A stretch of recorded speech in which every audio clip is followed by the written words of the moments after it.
할렐루야. 오늘 이 아침에도 우리 하나님께서 우리 각 사람에게 개인적으로 주시는 말씀이 풍성하기를 예수님의 이름으로 그냥 원합니다. 우리는 지금 계속해서 로마서 말씀을 보고 있습니다. 로마서는 1장부터 11장까지는 성도의 도리, 우리가 믿는 도리에 대한 말씀이고, 12장부터 16장까지는 성도의 생활. 믿는 도리는 어떤 믿는 도리냐? 바로 칭의의 도리입니다. 우리가 죄인이었는데 유대인이나 헬라인이나 우리 모두는 어쩔 수 없는 죄악 가운데 있는 그런 존재입니다. 이런 존재였던 우리들에게 주님이 오셔서 십자가에 달려 죽으심으로 복음을 완성하시고 부활 승천하신 그 주님의 이 복음을 듣고 바라는 자들마다 바로 하나님의 구원의 능력이 나타나서 그 사람을 변화시키시고 새롭게 하시고 또 거룩하게 하셔서 의인이 되게 하시고 또 거룩한 삶을 살아가는 성화의 삶을 살게 하시는 하나님의 역사에 대하여서 성령으로 그 일들이 이루어짐을 우리가 로마서에서 계속해서 증거하고 있습니다. 이제 우리가 하나님의 은혜 안에서 죄인에서 의인으로 칭의가 되어지고 또 그 성령께서 역사하셔서 여전히 우리를 거룩함에 이르도록 우리에게 계속해서 이끌어 주시는 그러한 그 성도가 되었으니, 그러면 우리는 어떻게 할 것인가? 다시 말하면은 하나님은 열심으로 지금 일하고 계시다는 것입니다. 우리 안에서 그분이 우리를 의롭게 하셨을 뿐만 아니라 우리를 이제는 거룩한 삶을 살게 하시려고 주님께서 성령으로 일하시고 계시고 열심으로 일하고 계시는데, 그러면 우리는 어떻게 할 것인가? 우리는 그냥 가만히 있으면 되는 건가? 아니죠. 이 12장부터 바로 16장까지는 바로 성도의 삶과 또 우리에게 있어 생활하는 데 있어서의 지혜와 지식이 필요하다라고 말하고 있는 것입니다. 그래서 12장에서는 바로 이 하나님의 뜻을 분별하는 그런 새로운 생활에 관하여서 12장이 말씀을 하고 있는 것이죠. 너희 몸을 하나님 기뻐하시는 거룩한 산 제사로 드리라. 이는 너희의 드릴 영적 예배니라. 자기 자신을 부인하고 자기를 주님 앞에서 내려놓는 것, 그것이 제사인 것이죠. 제사라는 것은 원래 죽어야만 가능한 것입니다. 그런데 산 제사라고 하는 것은 우리 몸이 죽어야 된다는 것이 아니라 우리의 옛 생활, 과거의 그런 헛된 그런 삶들을 주님 앞에서 내려놓고 그거를 포기하고 이제 주님 앞에 성령을 쫓아 살아가는 그 삶이 바로 우리 자신을 헌신하여 희생으로 드리는 영적 예배가 된다는 것입니다. 또 이제 12장에서 그렇게 우리의 성도의 이러한 자기 자신을 부인하는 삶에 관하여서 얘기하고요. 이제 13장에서는 사회생활에 대해서 얘기합니다. 성도는 나라에 대하여 어떠한 자세를 가져야 될 것인가, 그리고 또 종말의 시기를 맞이하여 성도는 어떻게 살 것인가, 이것이 13장 전체의 내용이죠. 그 다음에 14장에서는 교회 안에서의 생활입니다. 서로 풍습이 다르고 서로 믿음의 차이가 있는 그런 성도들, 어떤 사람들은 성숙한 믿음이 있는가 하면 어떤 사람들은 좀 아직까지는 어린아이와 같은 그런 믿음이 있습니다. 어떤 사람은 문화적으로 참 아직 이 어려운 그러한 그 일들을 있기도 하고, 어떤 사람들은 문화와 상관없이 믿음으로 나갈 수 있는 그런 사람도 있는 것이죠. 그런 부분에 있어서 우리가 어떤 자세를 가져야 될 것인가 하는 것이 바로 13장, 14장입니다. 특별히 오늘 13장 1절부터 7절까지는 국가에 대하여서 왕국에 대한 것이죠. 자, 우리는 성도들은 왕국에 대하여 국가에 대한 어떤 자세를 가져야 될 것인지 지금 코로나로 여러 가지 나라에서 사람들을 제한하고 그 이전에 없었던 많은 이 국가의 힘을 우리가 느끼고 있습니다. 예전에 국가는 성도들과 또 이 세상을 사람들을 돕는 어머니와 같은 역할을 하고 힘들 때 어려울 때 도와주는 역할을 했었는데, 지금은 그런 것이 아니라 오히려 사람들을 옥죄고 무겁게 하고 또 제한하고 여러 가지 방역이라는 이름으로 이런 일을 할 때 과연 우리는 어떤 자세를 국가에 가져야 될 것인가? 앞으로 또한 이제 점점 시대가 만약에 어두워져서 정말로 종말의 시대로 들어가 이대로 가버린다면은 이 분명히 적그리스도의 어떤 정부와 적그리스도를 따르는 그 편에 있는 정부들이 나타날 것이고 성도들은 핍박을 당하며 또 여러 가지 제약 가운데 있을 터인데 또 이럴 때 성도들이 가지고 있어야 할 그 국가관 나라를 어떻게 봐야 되는가라고 하는 것이죠. 성경에서는 전체적인 큰 그림으로는 국가를 짐승으로 표현합니다. 다시 말하면 킹덤, 왕국을 짐승으로 표현하죠. 그래서 다니엘 시대 때는 4마리의 짐승이 이 세상을 다스리는 것으로 이게 표현합니다. 그 짐승이 첫 번째로는 뭡니까? 바로 이 사자와 같은 것. 사자. 그래서 그 당시에는 사자를 뭐로 비유했냐면은 바벨론으로 비유하고, 그 다음에 곰, 이것은 메데 페르시아를 얘기하고, 그 다음에 헬라를 이 표범으로 비유하고, 로마를 아주 무서운 짐승, 뿔이 10개가 달린 그런 무서운 짐승으로 표현을 했습니다. 이 짐승은 다 제국들이었었어요. 이러한 그 제국들이 무엇인가? 바로 하나님의 백성들을 억압하거나 하나님의 백성들을 포로로 잡아가거나 했던, 특별히 이 로마는 예수 그리스도를 십자가에 못 박은 그러한 아주 무서운 짐승으로서 표현을 하는 것입니다. 이러한 그 짐승 정권들, 그리고 마지막 시대의 요한계시록을 보면은 이 바다에서 올라온 짐승, 또 땅에서 올라온 짐승들을 얘기하면서 이 짐승들이 성도들을 핍박하고 성도들을 괴롭히고 그리하여 이스라엘을 핍박도 하고 이런 일들을 하고 있는 것이 이 기본적으로 성경에서 말하고 있는 국가의 어떠한 모습들인 것이죠. 이 국가의 모습들이 성도들에게 어떤 모습으로 있느냐에 따라서 이 국가가 무서운 짐승이거나 또는 좀 덜한 것이거나 이런 그 차이는 있을 뿐이지만 이 국가에 대해서는 어쨌든 그러한 것들을 가지고 있습니다. 그러나 성경이 그런 국가의 존재를 부인하는 것인가? 그렇지는 않습니다. 왜냐하면은 아브라함을 택하셔서 하나님께서 한 왕국을 세우셨고 그 왕국은 다윗 왕국이었습니다. 그래서 그 다윗 왕국 안에 왕들이 있었고 그 왕들이 하나님 앞에 순종하고 따라갈 때 하나님께서 그 왕들을 인정하시고 그 왕들이 다스리는 그 다스림의 하나님을 대리하는 대리 통치가 되어서 백성들을 보호하고 지켜주는 것, 그것이 바로 이 성경에서 말하고 있는 왕국이고요. 또 하나님께서 다니엘서에 보면은 느부갓네살 왕이라든지 또는 이사야에 보면은 피루스, 이러한 그 대왕들에 대하여서 하나님께서 뭐라고 말합니까? 고레스 왕에 대해서는 내가 내 종이다, 내가 기름 부음을 준 내 종의 손을 잡고 하면서 이 페르시아 왕이었던 하나님을 모르는 이 왕에 대하여 성경이 미리 하나님 백성을 구원할 것을 이미 얘기하고 있고 내 종이다라고 말하고 있습니다.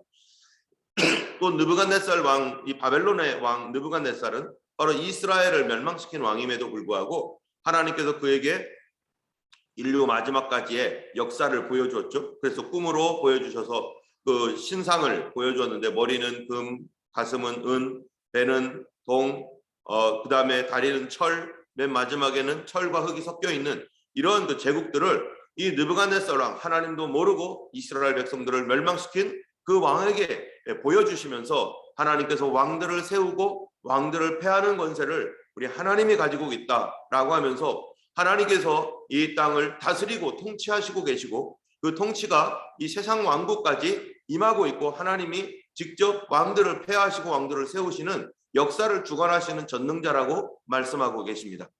또한 요한계시록에서는 예수님이 누구신가에 대하여서 바로 이 세상 임금들의 머리가 되신다라고, 세상 임금들의 머리가 되시는 분이 예수님이십니다.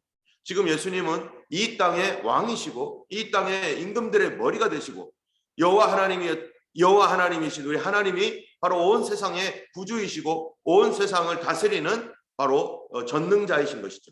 그렇다면은 이 땅은 분명히 이 나라라고 하는 이런 존재, 왕국이라는 것은 하나님께서 사람들을 다스리는데 정말로 꼭 필요한 하나의 도구이면서 동시에 하나님을 대적하는 짐승이기도 한 것입니다. 우리가 어제 이스라엘에 대한 하나님의 평가에 대해서 잠깐 나눴지만 이스라엘은 복음으로는 하나님의 원수 노릇을 하고 택하심으로는 하나님의 사랑하는 자가 되었어요. 그래서 하나님의 사랑이면서 하나님의 원수 노릇을 하는 그러한 그 존재가 이스라엘인 것처럼 이 땅의 왕국도 하나님의 도구이면서 하나님의 백성들을 핍박하는 그런 원수의 일을 하는 그런 이 두 가지의 일을 하고 있는 것이 바로 이 왕국입니다. 때문에 우리는 이 모든 것의 맨 머리는 하나님이시고 예수님이시고 그 예수님께서 이 땅을, 이 왕국들을 어떻게 보시는가에 따라서 성도들이 지금 이 국가에 대하여서 어떤 태도를 취할 것인가, 무조건 순종하며 따라갈 것인가, 무조건 대항할 것인가, 이런 것들을 우리가 볼 수 있는 것입니다. 때문에 이런 그 코로나와 또 앞으로 있을 이런 그 엄중한 그런 그 세계 가운데 성도들이 취할 자세를 1절부터 7절까지 말씀을 우리에게 말하고 있는 것입니다. 먼저 1절에 보면은 각 사람은 위에 있는 권세들에게 복종하라. 권세는 하나님으로부터 나지 않음이 없나니 모든 권세는 다 하나님께서 정하신 바라. 여기 보면은 권세라고 하는 이 권세라는 것은 하나님께서 정하신 것이고 하나님께서 주신 질서에 있습니다. 때문에 권세라는 것은 굉장히 중요한 것이죠. 사람들을 다스리는 데 있어서 반드시 권세가 필요합니다. 그런데 이 권세라고 하는 이 말 자체가 바로 무엇인가 하면요, 여러분 옛날에는 로마 당시의 권세자들은 어떤 사람들입니까? 대부분 거의 99.9%가 남자입니다. 그런데 여기에 쓰이는 권세들은 이라고 하는 이 말은요, 이 여성 명사형이에요. 여성형. 아니, 남자들이 권세를 가지고 다스리는데 여성형으로 돼 있다라는 것이 무슨 의미겠어요? 이 여성형으로 돼 있다는 것은 어떤 한 사람에 대한 왕 또는 귀족, 이런 한 사람에 대한 것이 아니라 권세라고 하는 그 자체에 대한 것입니다. 권세는 우리 눈에 안 보이죠. 권세자가 보이죠. 권세는 정사와 권세와 이렇게 하는 성경에 나와 있는 룰러라고 하는 이러한 그 다스림이라고 하는 것은 이 하나의 이 하나님께서 세상을 다스리는 원리를 말하는 것이죠. 그렇기 때문에 하나님은 분명히 세상을 다스리는 권세로서의 원리를 가지고 있고 하나님도 권세자라고도 할 수 있죠. 하나님이 모든 권세의 주관자이시고 그분으로부터 권세가 나오는 것이고, 그렇기 때문에 리더십이라고 하는 이 권세는 바로 하나님께 속한 것이고 하나님께서 우리 사람들을 잘 복지 있게 사람들을 다스리라고 주신 것, 그것이 바로 권세입니다. 그렇기 때문에 이 권세는 우리가 복종해야 할 것이죠. 그 권세를 왕이라든지 국가의 어떤 대통령 수반이라든지 이런 부분들에 있어서 그거를 우리가 인정하라는 거예요. 하나님께서 그러한 그 권세를 통해서 사람들을 다스리기 때문에 그렇습니다. 그러나 그 위에 누가 있는가? 바로 권세 위에 하나님이 계시다. 모든 권세는 하나님께로부터 온 것이다. 그래서 권세는 하나님께로부터 나지 않음이 없나니 모든 권세는 다 하나님께서 정하셨다. 자, 2절에 보면은 그렇기 때문에 권세를 거스르는 자는 하나님의 명을 거스름이니 거스르는 자들은 심판을 자처하리라. 이런 권세를 거스르는 것, 여러분 이 땅에 얼마나 무정부주의자들이 많습니까? 우리는 필요 없다, 우리는 권세 필요 없다 해가지고요, 무정부주의자들이 굉장히 많습니다. 우리는 경찰력도 필요 없고 군사도 필요 없고 그냥 환상 속에 살아가는 사람이에요. 옛날에 어떤 그 노래 그런 거 있잖아요. 하나님도 없고 뭐도 없고 국가도 없고, 이건 다 환상일 뿐입니다. 하나님께서 만드신 이 사회적 구조가 이 인간 세계에만 있는 것이 아니라 동물의 세계도 다 있어요. 기러기를 보면은 기러기가 맨 앞에 날아가고 어떤 기러기가 앞에 날아가면 그 뒤에 기러기들이 쭉 따라가는 거, 그것도 하나의 어떤 이 자연 안에서의 권세이죠. 개미를 보면은 그 지도자가 있어가지고 여왕개미가 있고 벌이 있으면 여왕벌이 있고, 그런 어떠한 이런 지도력 아래 이런 것들이 가는 거죠. 메뚜기를 보면은 메뚜기도 자기 멋대로 지나가는 것 같지만 자기들의 어떤 그 지도자가 있는 거예요. 그 조그만 것들도 자기들의 지도자가 있다는 말이죠. 이거는 이 인간 안에서도 그런 것이 있는 것은 하나님께서 이 세상을 세울 때 그렇게 지도력을 가지고 있는 어떠한 그 권세를 동물이나 또는 사람 세계나 동일하게 하나님께서 허락하셨다는 것입니다. 때문에 우리가 권세는 필요한 것이고, 또 그렇게 권세가 필요하다는 것은 행정 조직이 필요한 것이고 법 조직이 필요한 것이고, 이런 입법 사법 행정이라고 하는 이런 것들은 사람들의 복지와 삶을 위해서 반드시 필요한 존재인 것이죠. 그리고 이것은 하나님께서 그런 것들을 정해놓으신 것입니다. 그렇기 때문에 이거를 거스르는 것은 세상을 혼돈스럽게 하는 것이고 심판을 좌초하게 되는 것입니다. 자, 이제 3절에 보면은요, 다스리는 자들에 대해서 말합니다. 이거는 권세자들이라고 할 수 있죠. 권세로서의 것은 이 권위라고 하는 것은 이제 하나님께서 주신 어떠한 것이고 리더십이라고 하는 그런 것이고요. 이 다스리는 person, 사람들, 이런 이 정부를 조직하고 구성하고 있는 그 사람에 관하여서는 3절에 다스리는 자들은 선한 일에 대하여 두려움이 되고 악한 일에 대하여 되나니 되지 않고 악한 일에 대하여 되나니 네가 권세를 두려워하지 아니하려느냐 선을 행하라 그리하면 그에게 칭찬을 받으리라. 자, 여기에서는 다스리는 자들은 이라고 했는데요. 이 다스리는 자는 어떻게 다스려야 되느냐? 이 권세를 하나님께서 주신 이유가 있다는 거예요. 그 권세를 주신 이유는 선한 일에 대하여 두려움이 되지 않고 악한 일에 대하여 되나니. 권세자들은 어떻게 해야 됩니까? 권세자들이 자기 멋대로 다스리면 된다는 겁니까? 권세자들은요, 하나님 아래에서 그 권세를 사용하는 것이고 하나님의 성품으로 권세를 사용해야 되는 거예요. 그렇다면은 하나님께서 우리에게 주신 가장 기본적인 것이 뭐라는 것입니까? 선이라는 것이죠. 하나님이 우리를 선으로 다스리도록 권세를 허락하셨고 거기에 권세자들은 하나님의 그 선을 가지고 백성들을 다스려야 되는 거예요. 만약에 권세자들이 선이 아니라 악을 가지고 다스린다면 그거는 잘못된 것이죠. 권세자들이 마땅히 봐야 될 것은 백성들 안에 악이 있는가, 백성들이 살아가는 데 있어서 범죄함과 악이 있으면 그래서 그들에게 칼을 줬다는 겁니다. 악이 있으면 그 악을 제거하고 그 악에서 돌아설 수 있도록 법을 만들고 그런 법을 집행할 수 있는 행정적인 어떤 일들을 감당하고 그리고 이런 것들이 될 수 있도록 입법을 하고 이런 것들은 다 하나님의 선을 위하여 권세자들은 존재하는 것이고 권세자들도 하나님 아래에서 그 일을 해야 된다는 것이죠. 그런데 만약 권세자들이 선을 행하지 아니하고 악한 일을 도모한다면 어떡하겠어요? 악한 일에 선을 행하는 하나님의 백성들과 또 이 땅에 있는 많은 선한 일들을 제하고 자기들이 사법적인 것을 가지고 억지로 통과시키고 한국 보세요. 지금 막 그냥 그렇게 떳떳하면은 그들이 왜 그거를 합법적이고 절차를 밟아서 하지 않습니까? 합법적이지 않고 자기들의 이익 때문에 그 정당이 그 일을 하니까 민주당이 막 그거를 자기 힘으로 밀어붙이고 오죽하면은 그 민주당 안에서도 우리는 이런 적이 없었다 할 정도로 어떻게 이럴 수가 있냐 할 정도 성토가 나올 정도로 하고 있는 거는 그들이 분명히 잘못하고 있기 때문인 것이죠. 떳떳하지 않기 때문인 것이죠. 이 땅에 어떤 정당이나 누군가가 또는 어떠한 그 입법을 할 때 정당하지 않은 방법으로 그들이 바르지 못한 방법으로 할 때는 이거는 잘못된 것이고 이건 하나님의 법칙에 위반된 것이고 하나님을 대적하고 있는 것이죠. 그렇다면 어떻게 해야 됩니까? 이럴 때. 자, 4절에 보면은 그들이 사역자가 되어서 내게 선을 베푸는 자니라. 사역자가 되어서 하나님의 사역자가 되어서 선을 베푸는 정부가 되어야 된다는 거예요. 이 땅에 있는 모든 정부가 하나님의 사역자로서 교회를 보호하고 사람들의 자유를 보호하고 인권을 보호하면서 그들이 평화롭게 화평하게 자유롭게 살아갈 수 있는 그런 사회를 만드는 것, 그런 눈으로 볼 때 여러분 이 세상의 정부들이 어떠한지가 우리가 판단이 되는 것입니다. 하나님의 사역자로서 그 일을 감당해야 되는 것이죠. 하나님의 사역자로서 이 일을 감당하기 위하여 참으로 하나님의 말씀을 알아야 되고 그리고 사람에게 주신 하나님께서 기본적으로 주신 그 자유의지와 또 그들에게 주신 그런 모든 그 사람들에 있는 그 권리들을 보호해주고 지켜줘야 되는 것. 그렇기 때문에 정부라고 하는 것은 사람들의 자유를 충분히 누릴 수 있도록 자유를 최대한 배려하면서 그러나 질서를 유지하기 위한 최소한의 것들을 가지고 있어서 그래서 그것으로 그 정부가 사람들에게 하나님이 주신 그 자유의지를 마음껏 발휘하며 자유롭게 살아갈 수 있도록 해줘야 되는 것이 정부의 역할인 것입니다.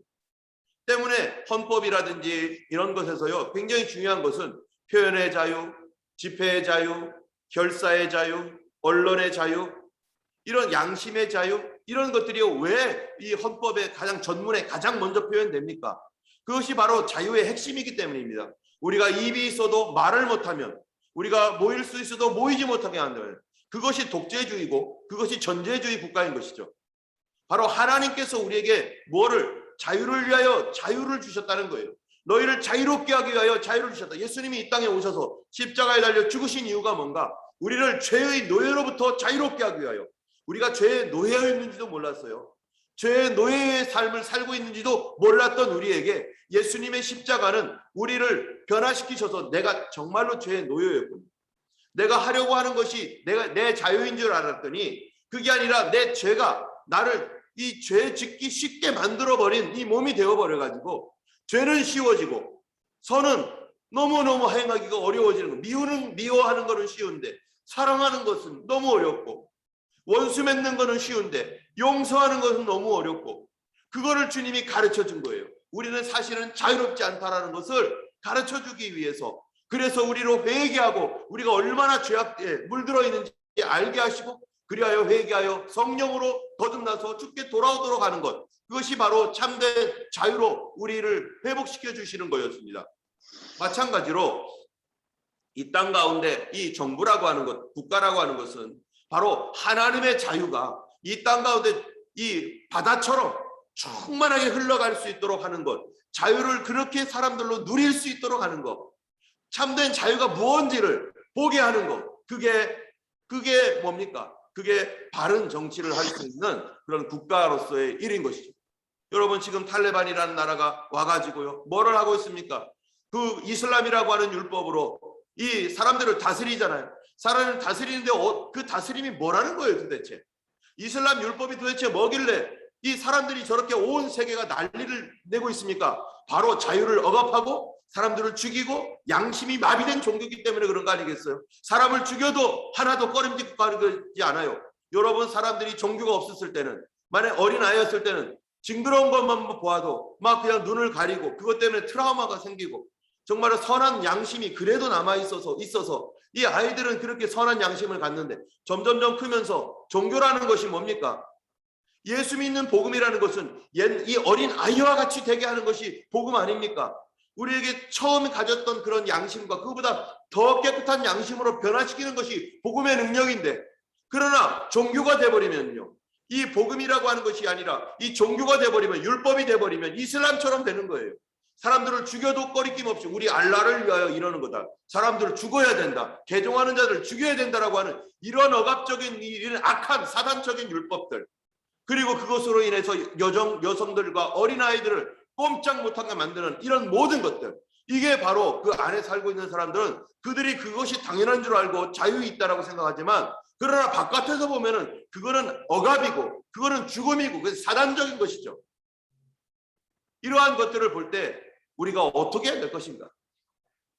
여러분, 성경에 5절에 보면 이렇게 말합니다. 그러므로 복종하지 아니할 수 없으니 진노 때문에 할 것이 아니라 양심을 따라 할 것이라. 하나님이 우리에게 선한 양심을 주었습니다. 양심을 따라 할 것이라. 권세에게 복종하는 것은 바로 그 권세자들이 누구이냐 이런 게 아니라 그 권세 자체가 하나님께서 주신 것이기 때문에 그 권세에 대해서는 우리가 인정하고, 그러나 권세자들에 대해서는 다릅니다. 권세자들은 우리의 양심으로 판단을 해야 되는 거예요. 권세자들이 어떤 모습으로 이 권세를 사용하고 있는가, 우리가 권세자들이기 때문에 무조건 따라가는 게 아니라 그들이 하나님 주신 그 사역자로서의 삶을 제대로 수행하고 있는가, 적어도 믿는 사람이건 믿지 않냐는 사람이건 간에 그들이 하나님께서 주셨던 이런 그 양심의 자유, 이것에 대하여서 그들이 바르게 그거를 하고 있는가. 만약에 그들이 그 양심에 따라 하고 있지 않다면 우리에게 있는 것이 뭐겠어요? 성경에서는요, 이 그런 것들에 대하여 바로 우리가 인정하지 않아야 되는 것입니다. 그거를 이 법적으로는 저항권이라고 합니다. 백성들이 이 국가 권력에 대하여 저항하여서 그들이 하나님 앞에 바르게 설 수 있도록, 그런 정부가 내려갈 수 있도록 그게 하는 것이 바로 저항권인 것이죠.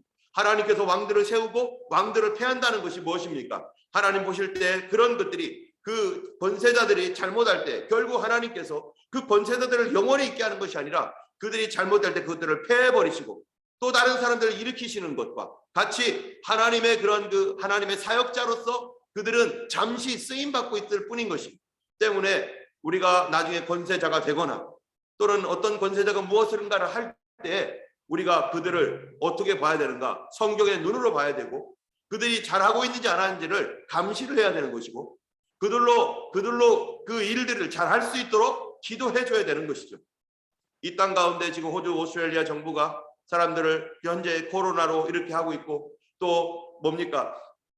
예배에 참여하지 못하게 하고 예배를 할 수 없도록 하고, 뭐 다른 데도 마찬가지지만 이런 것들이 방역을 위해서 이런 하는 것에 있어서 우리가 협조도 하고 다 돕지만, 그러나 이것이 어느 정도를 지나칠 때 성도들의 삶을 무너뜨리고 하나님 말씀을 대적하고 그런 것으로 가게 되면은 성도들이 어떻게 되는 것입니까?